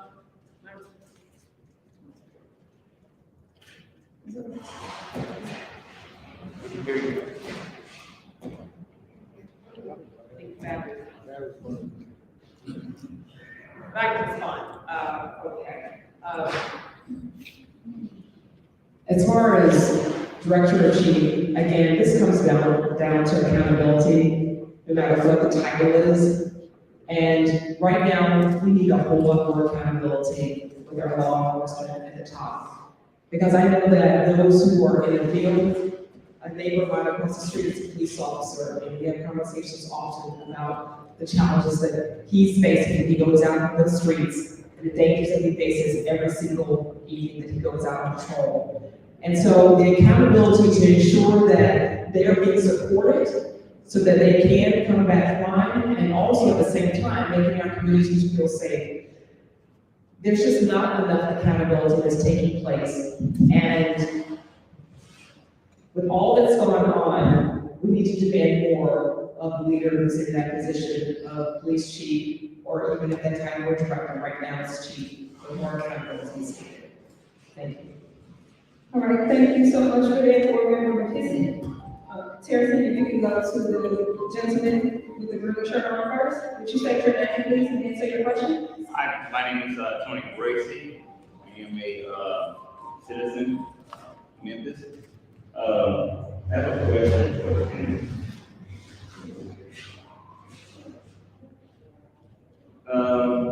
My question is that as a Memphian, the city schools have become a site mix.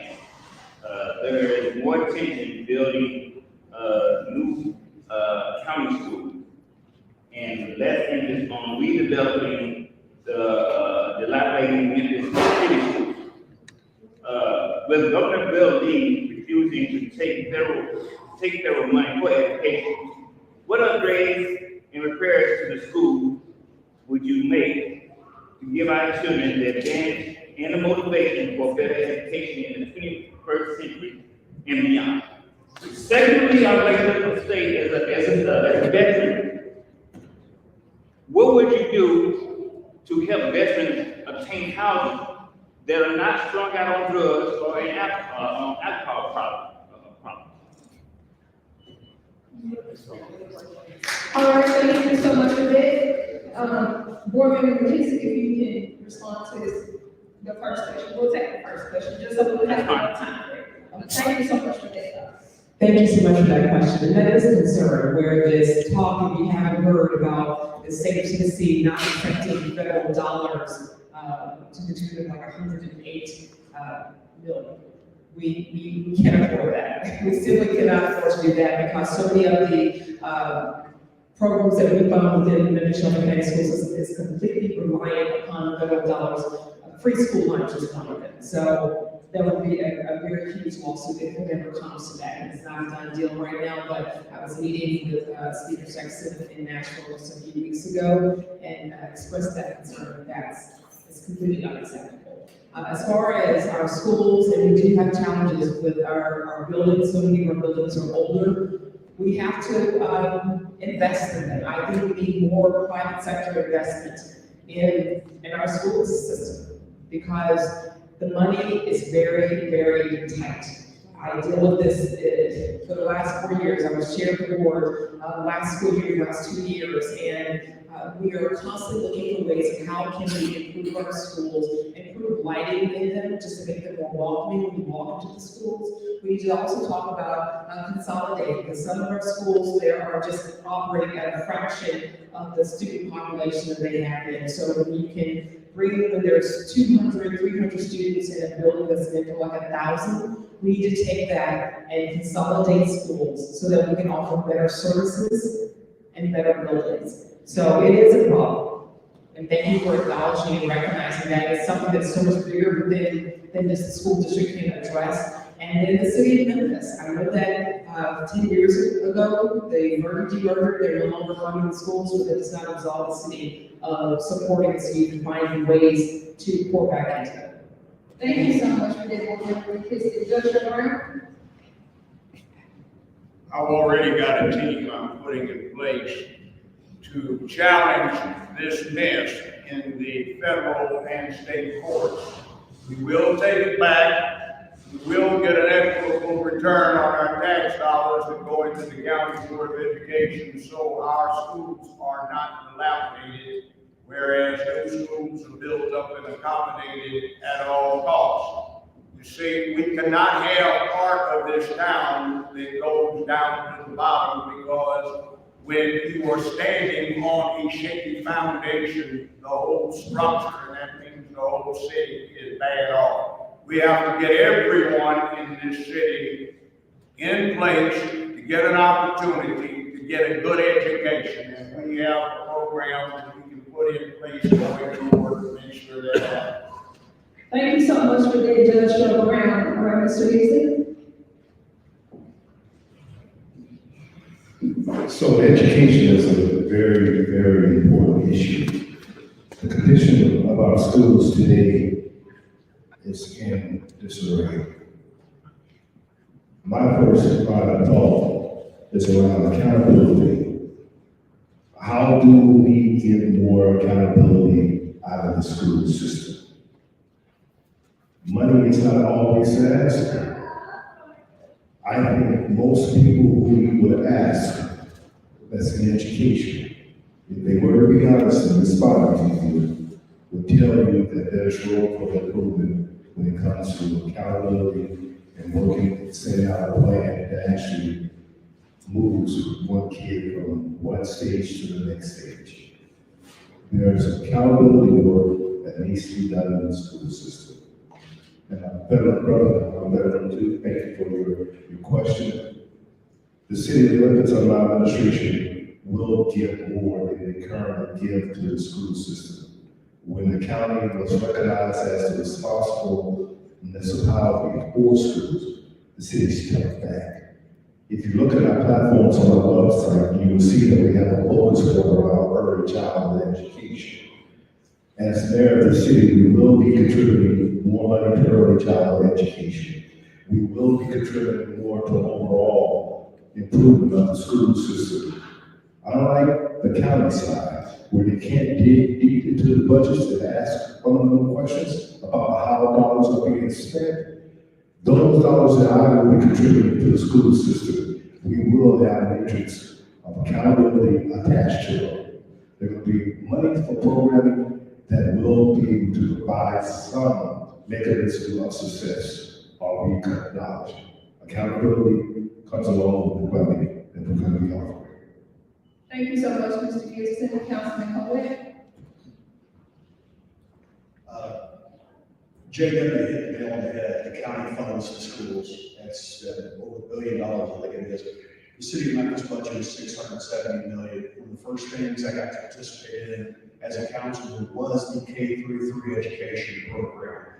Worked on it. One of the best things I think we've ever done is when we put in a program that was very specifically measured so we can look at it and know exactly where our dollars went and what the return was. The reason it's K through 3 is if you don't read on the third grade level by the time you're finished third grade, the odds of you graduating even just from high school plummet. So early childhood education is vital, and how the city can participate and open to it, but the plans have to be measurable, dollar for dollar measurable. But also it goes back to some of the other programs that we've been talking about, where these groups like Boys and Girls Clubs come into our schools and have such tremendous success. Remember, the primary objective as a government is to fund and empower and then get out of the way. Let the professionals do it. Okay? Now, Tony, thank you so much for your service. I enjoyed meeting you earlier. If you didn't disappoint, I told you to ask a tough. One of the things I've enjoyed doing, and especially my first term, was I worked with Dr. and Councilman Evan Ford to go to Washington to push forward the funds for the Veterans Long-Term Care Facility. It used to be if you're long-term care, you had to drive over 2 hours. We have well over 20, 30,000 veterans that their long-term care is now closer to. The best part of that is we can now go for the next one, which would be in Memphis, Tennessee, and that is a priority of my first term. You talk about housing. One of the things I learned as a realtor working with developers. When you rent, it's 100% interest. You might as well throw your money away when you leave. You get nothing. Long-term home ownership is true generational wealth. As a realtor, I can tell you that most everywhere, you're in your house 5 or 10 years, and you will make money on the sale or have an asset to give you. Sorry. Thank you so much. Thank you. It's just 1 minute and 30 seconds. All right, 2 minutes. That's all right. We're just trying to get as many questions as possible. All right, our next question will come from the pastor, Terry. Thank you so much for each of your time. It's important to me to be able to talk and see face to face those individuals who are vying for the vote for politicians and people that I love. My question is a simple yes and no response. You don't have to take 30 seconds or a minute and a half. Here's the question. All elections have consequences. Each of you have seen the work of C.J. Davis as the chief and/or director of the police department. Here's the question. It's simple, yes or no. If you are elected mayor of the city of Memphis, will you retain C.J. Davis as the Memphis Police Department director or chief? Again, yes or no. It's just that simple. Thank you so much for that question, Councilman Colbert. I see you go first. I see Bill Dries is ready to write his article right here. Here it goes. Are you ready? Bishop, join me, and I apologize for calling you pastor. Join me as a bishop. You ready? No. Thank you. All right, Mr. Dixon. Just yes or no. So, I don't know. That's a very tough question. And if you don't learn anything from me in this campaign, you're going to learn that I'm not here to catch out to the populace, to give those easy answers that don't require deep thought. If you're going to ask people, if you ask me a question, you got to have to allow me to think about it, come in with a reasonable answer. I'm not a yes or no type of person. Life is not yes or no. Now, people who already have their opinion might be able to give you a yes or a no, but I do not have a defined opinion as of yet. You've seen it work for 3 years. So we just want to make sure that we allow the candidates to respond. If he wants to come back, to just something more detailed, we just want to make sure that we allow the candidates an opportunity to respond. But thank you so much for your question. And so, Board Member McKenzie. Simple question, it really is a complicated answer. And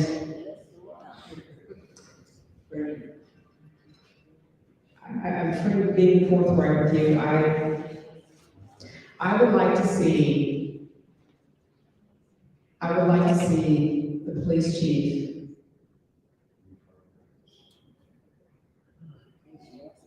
reapply for the position and explain to me why should she hold on to it? Because with everything that we have seen and experienced, that everyone has encountered over the last several months, on the surface, the answer would be no, but I would like to hear her explain why she should hold on to her position. Thank you so much for that, Board Member McKissick. Judge Brown? I've been involved with this process of criminal law for the last half century. My answer is no. And I already have a slate of candidates in mind for the position of director, subject to my control, so we can take the police department back as the instrument of the people. One question I think needs to be put to her one way or the other is why the person she got fired for protecting is right now serving a federal penitentiary sentence. Thank you so much for that, Judge Brown. All right, our next question is going to come from the gentleman right here in the black. So Terry said he's going to come up to the gentleman in the black and give him the microphone to ask the question. I'm okay, I don't need it. Okay. My name is Dennis Clark. I'm mixed racial heritage, and the property in my family in Shelby County has been in my family since before Tennessee was a state.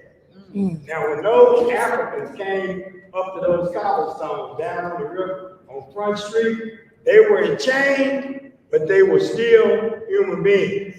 When they were marched from Front Street over to Auction Street, which bears the same name today, they were human beings still. But when you sold them to people as property, and they were beat and hung and had to watch their kids be sold to somebody in Alabama and Mississippi and etc., that set in. See, African Americans in the Memphis area suffer a lot from mental illness. They didn't get help like the Jews got after Hitler abused them, or the Japanese Americans got after Pearl Harbor. So one thing you're gonna have to consider, candidates, is what we're gonna do in Memphis for the mental health. Because what you're watching here is mental illness. The whole world watching. So if you're not gonna do anything that's conducive, especially to kids and adults, especially African American kids and adults, getting mental health, yes, then I think it's defeat us, and we might as well go home. Thank you so much. Bless you. All right. So, yes, Richard, I can speak to mental health.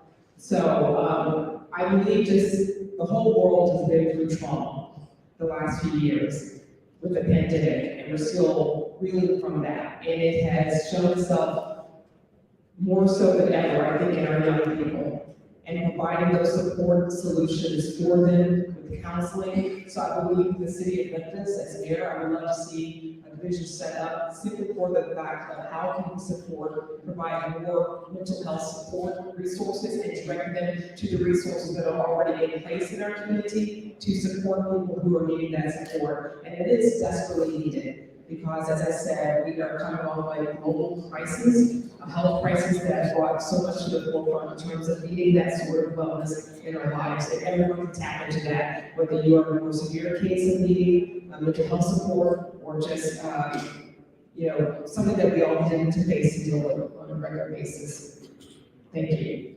Thank you so much for being here, Councilman Collette. I believe it's Memphis Interfaith Ministries does a great job, but mental health illness is simply put on the rise. We need a more comprehensive task force to look at this and more global. It's everywhere. You have people panhandling everywhere. It used to be just downtown in certain areas. We now have to think of the city as a whole. Potentially, that's the reason why I enjoy these events, because the ideas that come forward. I really think that there probably ought to be service centers for our homeless in multiple parts of the city so that they can get the help they need, not just in downtown. So going forward, I think we need to study the issue. I think we need a comprehensive plan, not just kind of knee-jerk here, there, and everywhere. But I think at the end of the day, what's going to benefit Memphis are centers across the community. Thank you. Thank you so much for that. Mr. Gibson? So this is one of the subjects that I think a lot of us agree on. I don't think you're gonna find a lot of dissension around this mental illness conversation. As you heard Michelle talk about the pandemic, we really did initiate a lot of deep-rooted issues that were being hit, that came to surface. Nowadays, you're hearing about suicide amongst teenagers. You hear how that is rising. Again, I think this is one of those issues where we have more people agreeing that it needs to be done. I think most folks are saying, as, yeah, I don't do it, as black folks, we have this issue of believing, yeah, I don't want to see help for another issue. I'm strong, I'm do it myself, I'm gonna take care of myself. That has changed. There's a willingness to seek help. There's a recognition that help is needed for more people along the line. So I don't think you're gonna have much debate around that. I think the city administration has a willingness to do more. I think the incoming mayor will do more. So I think you got a lot to look forward to around mental health being addressed in the city. I really do. Thank you so much for that. Judge Brown? 33 years ago, I put in place a program. I hate to call it that, but it was some great people. They were into mental health, and we started assessing what was contributing to the problem around here. And we started setting things up and doing things that addressed what they talked about, and that's part of the reason that the crime rate in my courtroom dropped so low. You walk around with me now, I can guarantee you that somebody will walk up to me and say, thank you for what you did for me to straighten me out. We need more of that. I've already got the team again in place. This is nothing I'm hitting the ground cold on. I'm asking for your support for this. So if I'm going to get in there, it's term limited, 2 terms. There's no time to waste. There's too much that has gone down the rabbit hole, and we need to start taking charge of the situation. Mental health is a very important thing. And thank you for your service. And one thing that I've already heard about is with this plan to put adulthood, manhood, womanhood back in the hood, is we can get some of the veterans who already understand command authority to start working on they can get income and sense of purpose. That's right. Thank you so much for that, Judge Brown. Just to let the audience know, our last question will come from this gentleman back here with the head on, with either young lady that's answering the question. Okay. If you have another question for the candidates, due to the sake of time, would you please write on the next card? And then we will make sure we type these questions up and send them to the candidate. And once we get their responses, we have their email addresses on the sign-in sheet. We will be sure to email that to you, okay? Thank you so much. Yes, ma'am, your name and your question. My name is Nancy Bond. In September, we will all participate in early voting, or we will choose to vote in October on election day.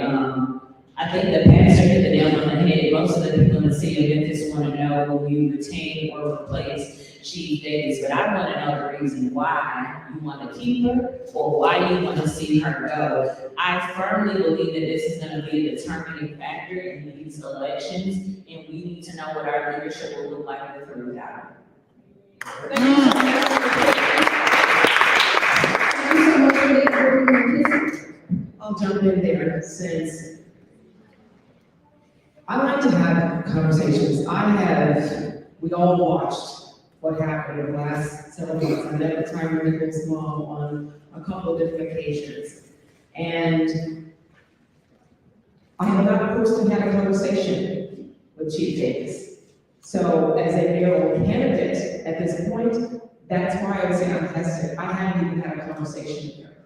And I believe that that is what anyone is due, to have a conversation about what are the decisions that were made that lead up to that point, And also, there's a lot of time between now and then, it's about 6 months. And just to see what happens between now and then. But like I said, from what I can see over the last several months, with just the lack of accountability, the lack of leadership, and the lower ranks below her, right now the answer looks like no. But again, I have not had a conversation. That's what I plan to do in the coming months, between now and then, to determine like why. I want to hear what she's been saying to the current mayor, to other leadership here in the city, saying what has transpired and what happens between now and then. How can we improve? Because what I hope that comes out of this for the city of Memphis, since we were put on blast to the whole world, I believe that we can be a model for how we can improve policing, not just for the city of Memphis, but for this country, so that this never happens anywhere in the United States, but especially here in Memphis, to be a model for how we make things better. So I would love to say that the answer is definitively no. Right now, it feels like no, but I need to have a conversation with her. Thank you so much for that, Board Member McKissick. Judge Brown? First off, I have one answer as to why the person she was protecting is doing time in the federal penitentiary for manufacturing and distribution of child pornography. That's right. Now, that question needs to be answered. I want to know why the same situation developed in Raleigh, rural North Carolina, where we hired her from. I want to know how that dovetails in with this city has got one of the most horrendous records, in fact, the worst in America when it comes to sex trafficking, child abuse, kidnapping, and forcible rape. I want to know. I also want to know why morale in the police department is at rock bottom zero. Yeah. And there is insufficient, inadequate, and non-existent command authority.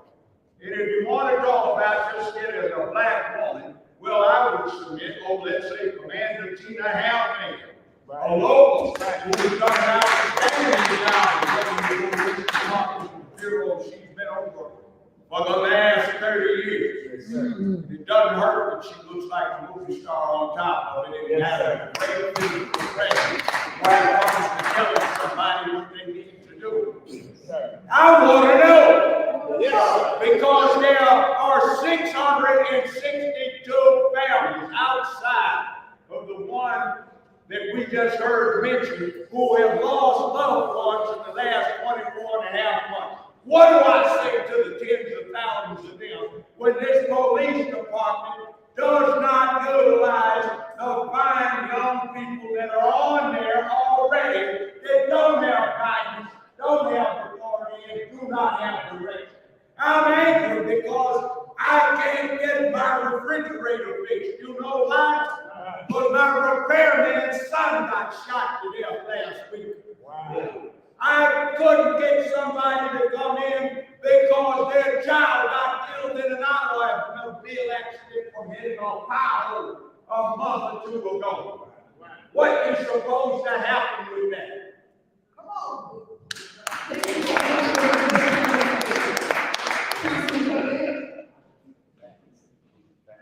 Thank y'all so much. It's opportunities like this to visit with you and share our ideas, but also, as I'm also fond of saying, get your feedback and your ideas. As I'm fond of saying, plagiarism is a form of flattery, but I think, especially in government, you give credit where credit's due when a good idea comes. I said no because I know CJ. I don't know well enough to call a friend, but I know her well enough, and I don't know that anyone after Tyree Nichols could stay on as police director. I just don't see it. There's too much there right now. I say going forward, we need a fresh start. More and more often, crime is getting closer and closer and closer to all of us. It used to be somebody who didn't every neighborhood, somebody went to church with, now it's family, now it's friends, now it's somebody close to us. Crime is not going away. What you require, what you need, is a strong mayor. Because there was praise, and everybody listened very carefully to this piece. culture trumps policy. That's what I heard from the police.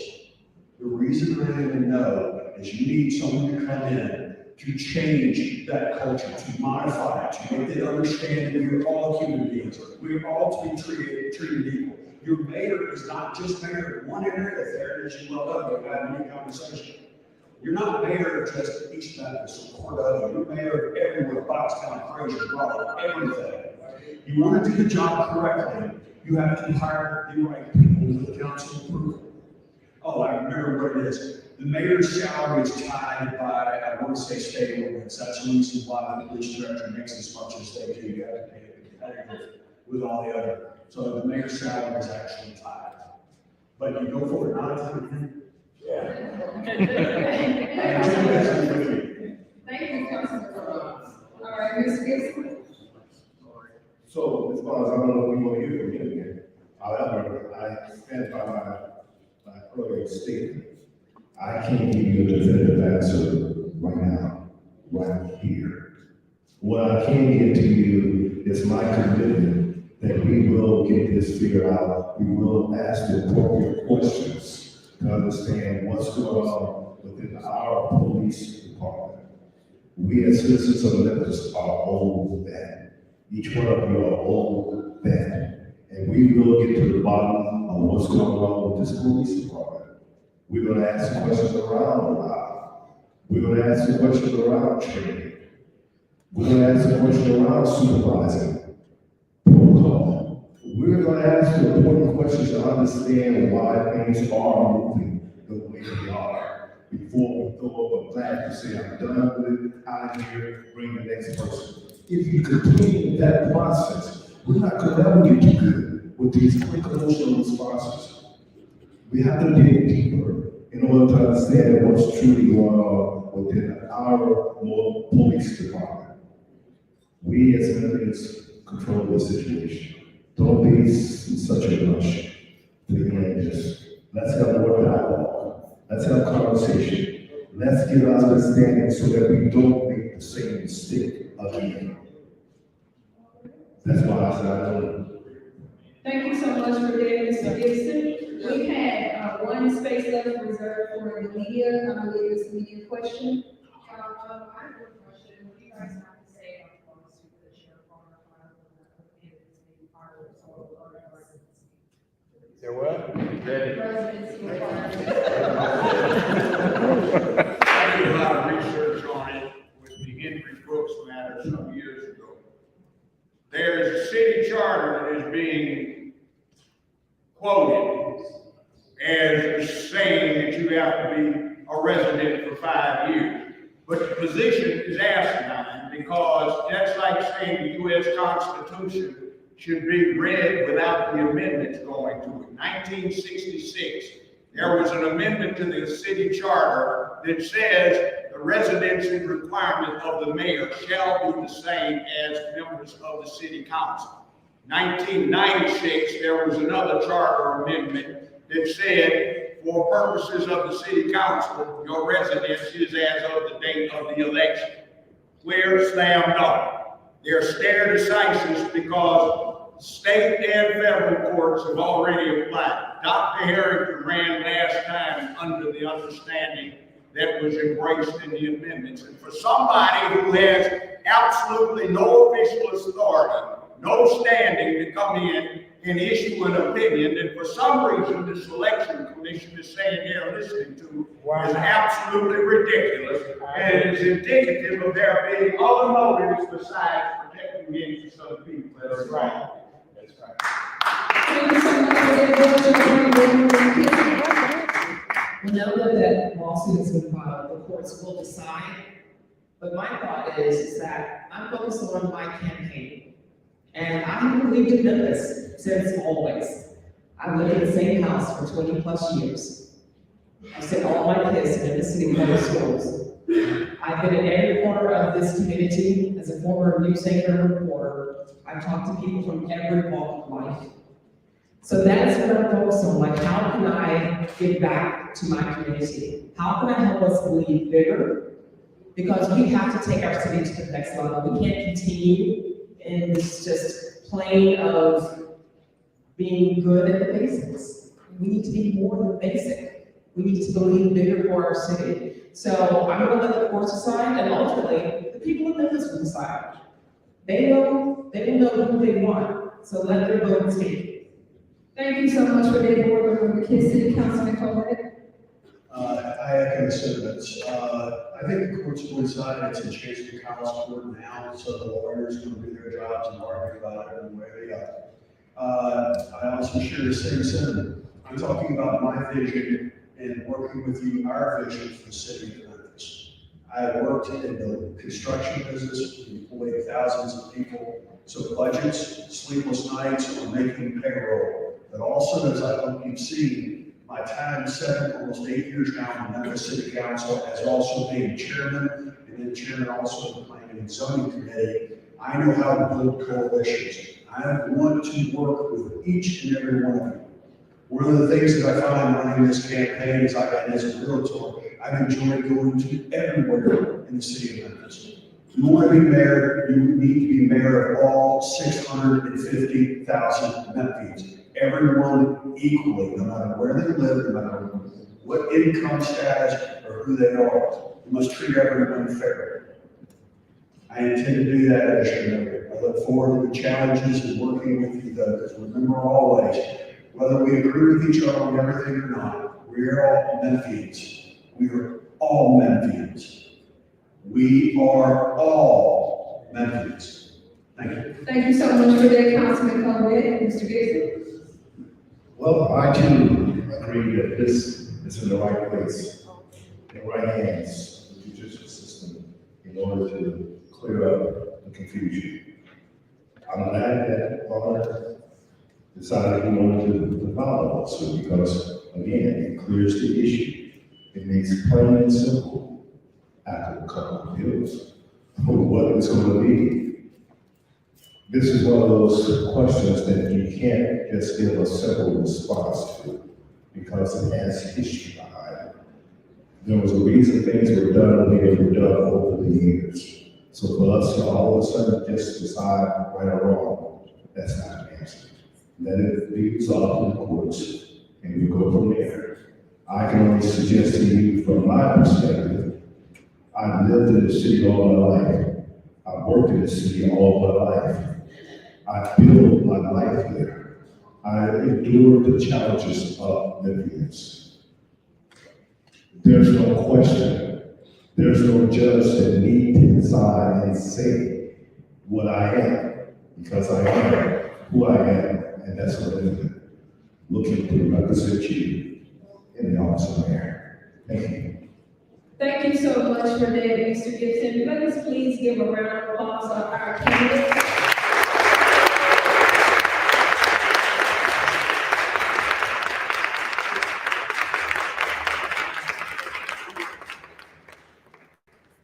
We truly enjoyed their responses on tonight, and also enjoyed you being here with us on tonight.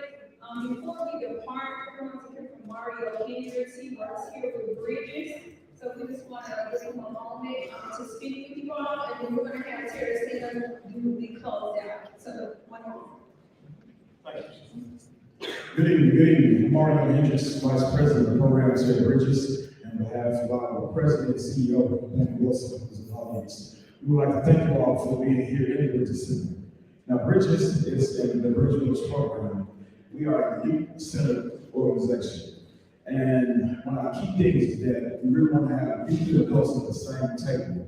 We are recruiting for our Bridge Builders program. And I heard that our candidates have students that are in our age bracket. It's rising 6 through 11 grades. So currently, they're in 6 through the 11 grade. So when we leave out this evening, we're going to actually pick up a flyer. And any student in our community, you have students that ask questions in our original program, you have others in the audience.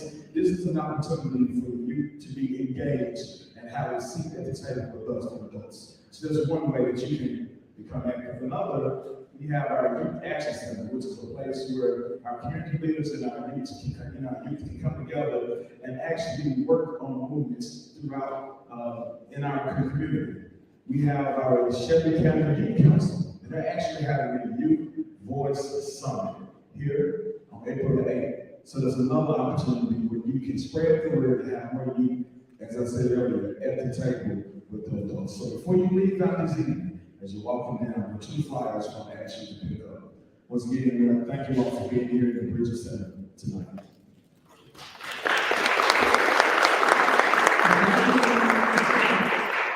All right, everybody. My co-host, Shalonda Richardson, and I sat down on a Sunday afternoon, and we were on the phone, right? Okay?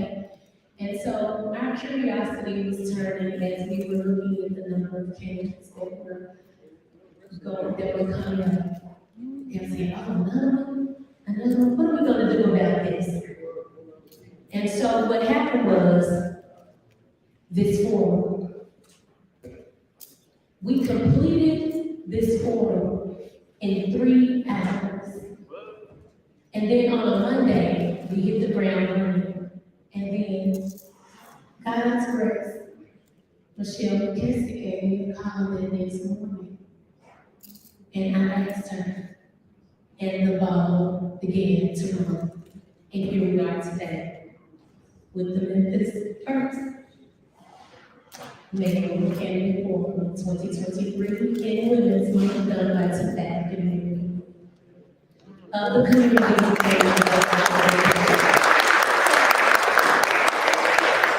Now, as I stated before, we want to thank you all for coming out. We have a party for you guys.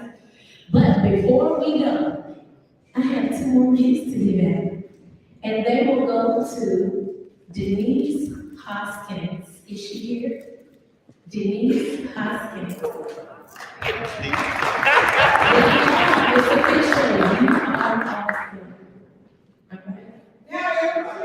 That's right. And our second gift will go to Mr. Odell Sanders. Mr. Odell Sanders, are you here? Mr. Odell Sanders, going once, going twice. Let's go to Mr. Rick Harrell. Mr. Rick Harrell, are you still here? Mr. Rick Harrell. All right. Come here, my baby. What's your name?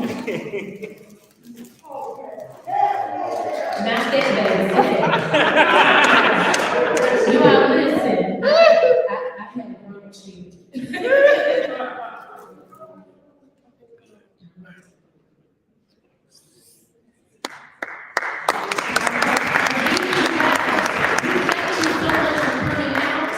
We thank each and every candidate for coming and supporting us in this endeavor because you did not have to, but you did. It was lovely. And thank you for your own.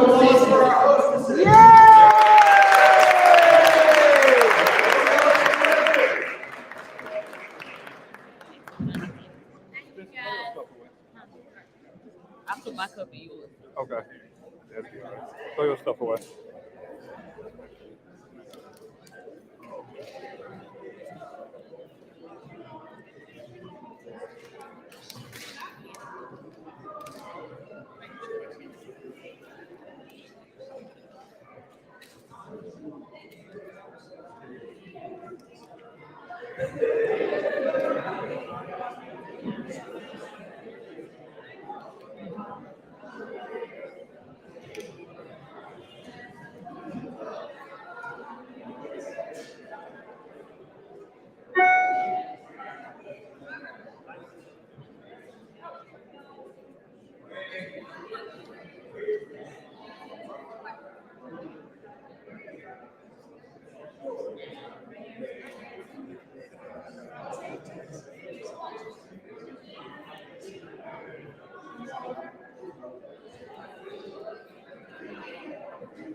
Hey, cool.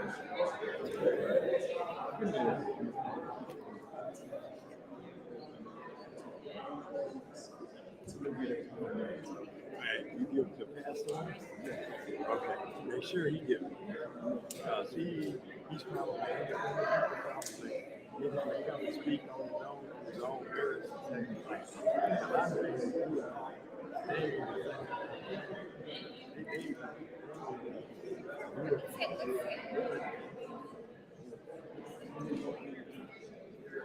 I'm working with you.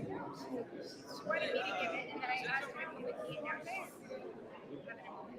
He's the best one for the job.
Dr. Greg's still here?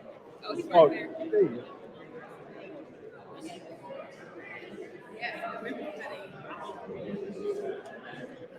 Ready to go? Dude, about 17 years you get a chance to vote. About Say 17, what? 18 years he'll be running.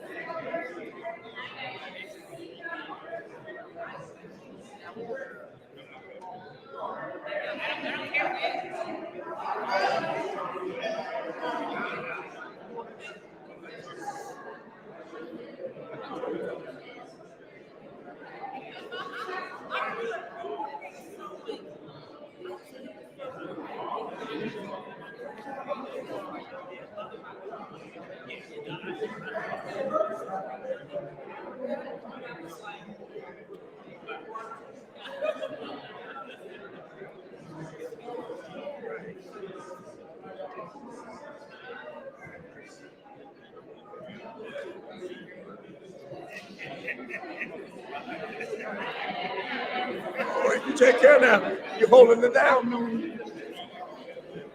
You sure do. Well, you tell me no. What area were you in? I was an awful under what? Oh my goodness. With all this, you still recognize me. That's me, man. God bless you. So you're still there? What, 35 years?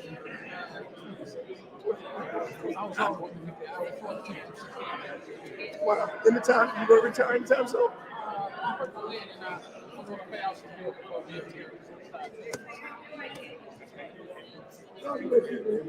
Take care of all right, right. Thank you.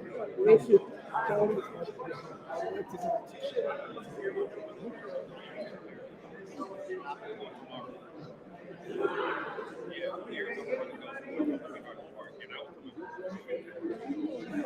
I'm everywhere. Yeah.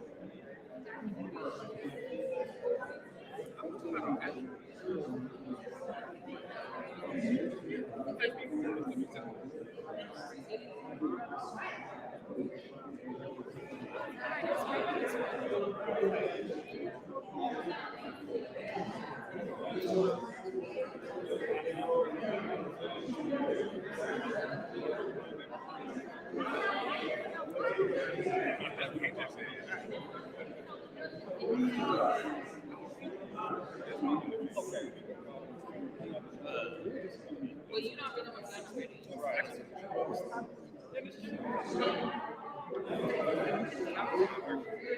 Okay, right. I got 5 greatest decisions to make.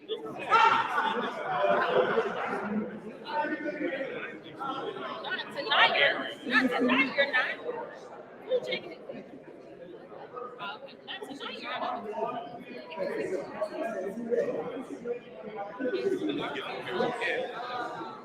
Yes, and no.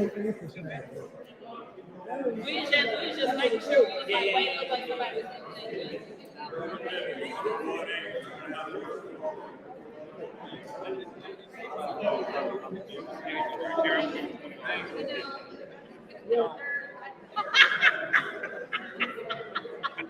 I'm out here winning.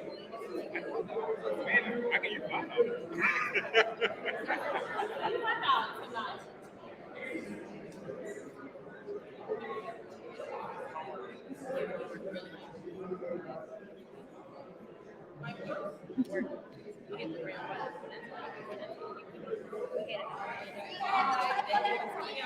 And then the rest of it was just getting it 3 weeks, and then we're here today. I'm gonna turn this stream out. I guess.